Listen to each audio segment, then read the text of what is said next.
welcome back to redheart.com as well as the Crochet Crowd. I'm your host Mikey here at the helm as we show you how to assemble your spring fling pillow. So if you've been following this series, you are now ready to put all of the 6 components together. In today's tutorial, I'm going to be walking you through all of the procedures that you need to do in order to put your pillow together. So stay tuned and let's get started.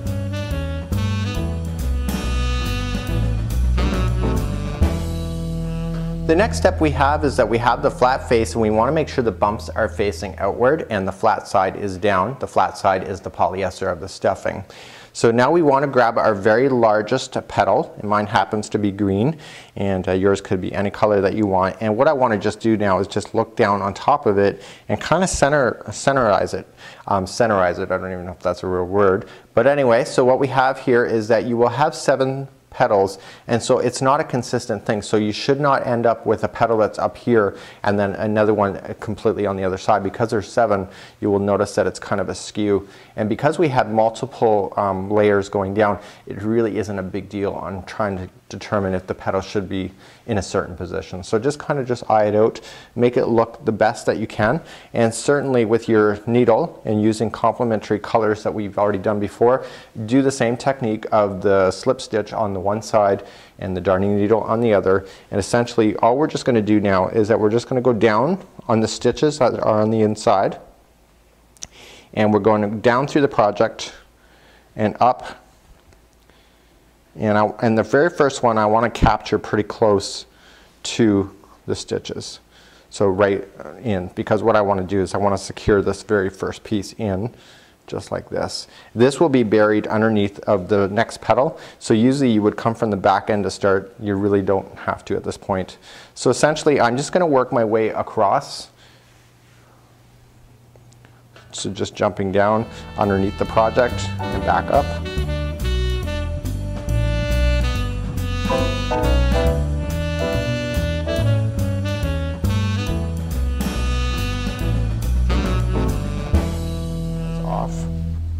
And to finalize off, I'm essentially going to go down through the project and back up, and I want to insert the needle through the loop. I don't want to pull it all the way, but there will be a loop, and I want to do that twice.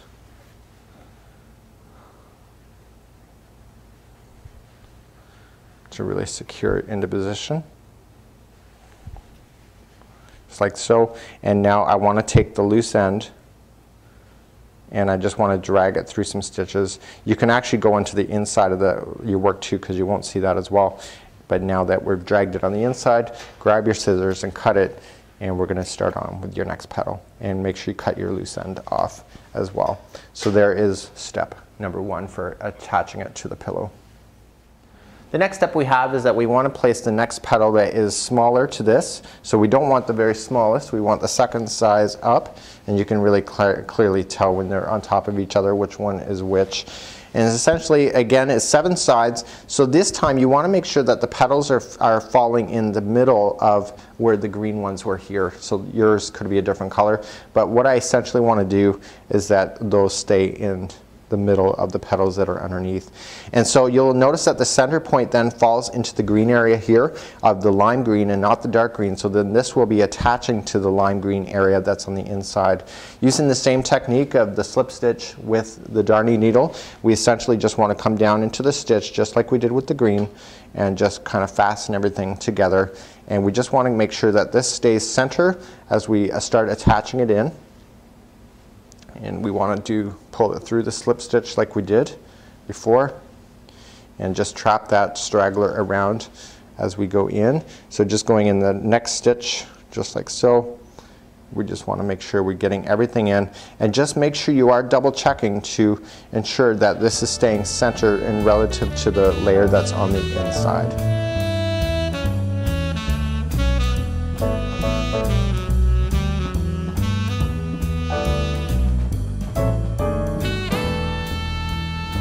I'm now coming back to where I started, and essentially what I did before with the green, just coming down and in, and just want to make sure we want to just tie everything together. So don't pull the loop all the way through, just go through with the darning needle one more time and do that twice.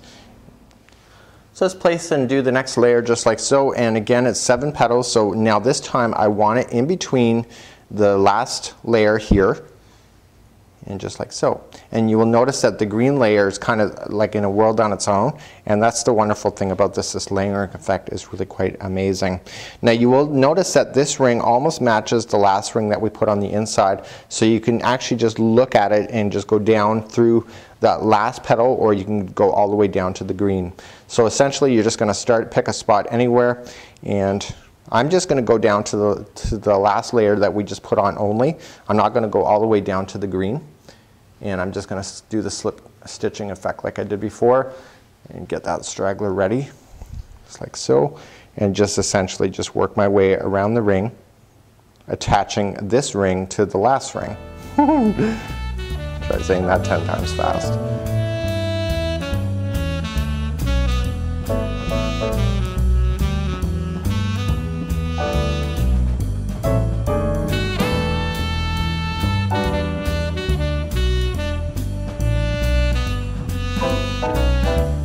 I'm now ready to finalize, so we're just going to do the same thing that we did before, going in and just inserting the needle through the loop and doing that twice to tie it off, and then I want to drag the straggler through the stitches in order to lose it into there so that you will never see it ever again. Okay, so the final layer that we have here is the centerpiece, and this essentially is just going to go on the inside here. Again, I am looking for the petals, just like you see here.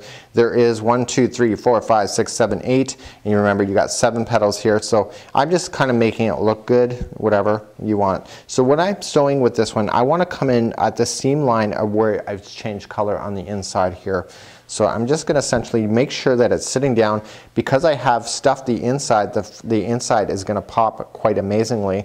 But if you didn't want to have the stuffing there, you can see that if you did that, you could have a centerpiece like that as well. So that's something that's pretty well up to you when it comes to your creativity. And now that I see this coming together, I actually might go back in afterward and really thinking that that puff may actually not be the best thing for me, that I might actually just go in and seal that down so that it stays nice and sunk in. So that's something that, you know, it's creativity. You can think about stuff to do for yourself. So let's get started, and we're just going to come in. I'm just going to peel back the layer that you see right in there, and I'm using the same color that is these petals, and that's where I want to stay in the project. And when you peel back, you will notice that you're going to be in line with the last one that is underneath, and so we can just safely just attach it to there. This one is going to take a little more time to be a little more conscientious of where your stitches are coming back in and out, and I just want to make sure that I'm just going to grab it through the slip stitch to really hold it in. Because I've used variegated yarn, it's very easy to hide any kind of imperfections that you may find.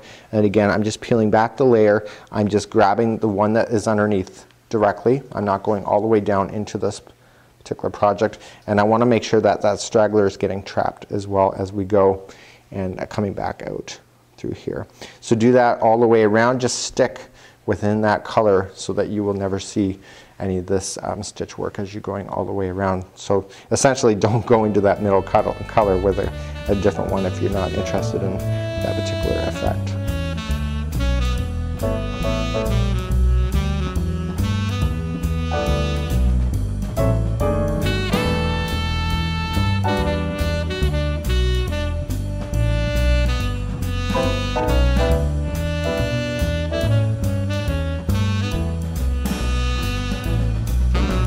So I'm essentially coming to the end, and how I know is that when I put my finger behind, I can't peel it back any longer. So all I'm going to do is that I'm going to finish this on the underside of this petal so that when this sits back down, you won't even see this as well. So I'm just going to do that tying effect like I did. So pull through a loop. Do that twice.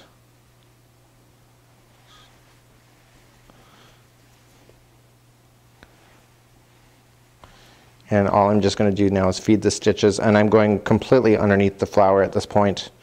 I just want to stay out of the green on the top surface here, and I just want to drag things over so I can safely now cut. And this is the straggler that we started off with, and I can safely cut that. So then my next step here is that I'm going to actually fasten this down immediately to the middle here as my next step. This is something that I'm just going to decide for myself. Again, I just want to figure out, you know, I think it looks good as being sunk down just like so. Okay, for the middle section here, I want to tack it down, but I want to come from this time, I want to come it from the back. So essentially, I'm just going to stick in my needle from behind. I just happen to get the center point. The chances of that happening are quite amazing. But essentially, I want to come in the front and immediately back down. So just jam it down. I'm not going through the very center point of the middle here. And essentially I'm just going to turn it over at this point, just pull everything through and through the slip stitch, just like we have been doing. So at this point, all I'm just doing, this is a lot of string, but essentially I just want to make sure that I'm coming in around, and I just want to tack it so that it is going to sink and it's going to stay sunk. So I'm just coming up somewhere else, and because I'm using the same color, you really can hide this very well. And just turning it over. I just kind of eyeing it through the back, see where it's coming out at the front, and then down. So I just want to do this, I've actually already gone all the way around at this point. So at the back here, I'm just going to come up underneath the stitch and pull through a loop and do that twice. So now essentially the front part, this is on the back, so I can leave a little bit of extra if I want to. So essentially now the front part has permanently been sunk down so that even no matter what you do, this will never pop up. You can actually use a button in the middle of this too if you wanted to as well. So let's move on to our next step.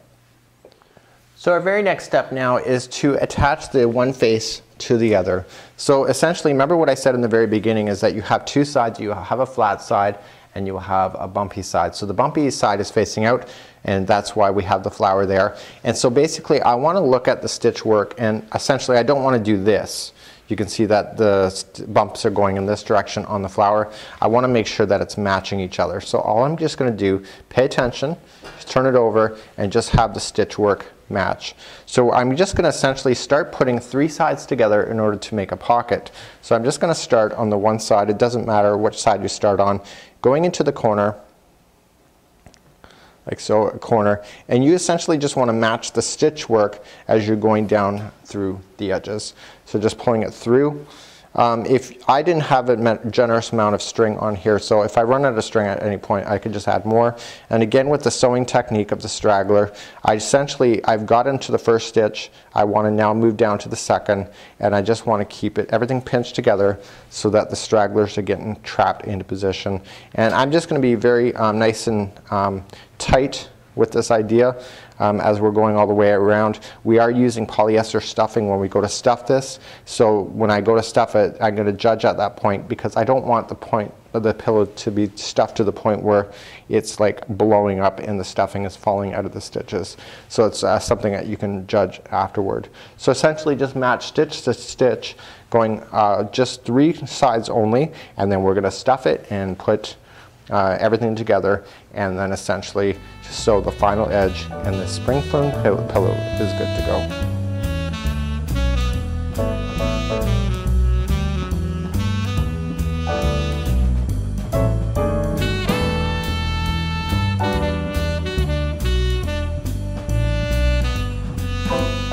So now we're ready to do the stuffing part of it, and at this point you have three sides sewed together, and now you have a gorgeous little pocket on the inside.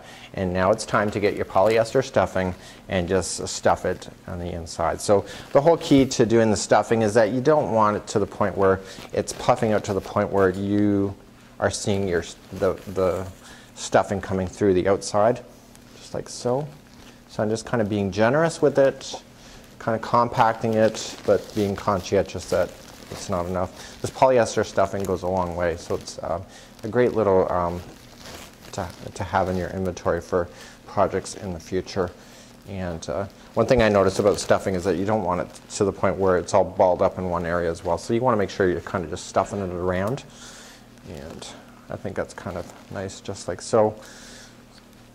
And I don't see my stuffing coming through anywhere, so I think at this point it's safe now to sew across the last line here. So let's put the stuffing down, grabbing your needle and your yarn, same technique as you've been using at this point, and essentially just coming down across the final edge, just matching the seams to the seam, just like this. drag it through your slip stitch or slip knot, and again with the straggler just leave it down and just match the stitch to stitch as you're going all the way across.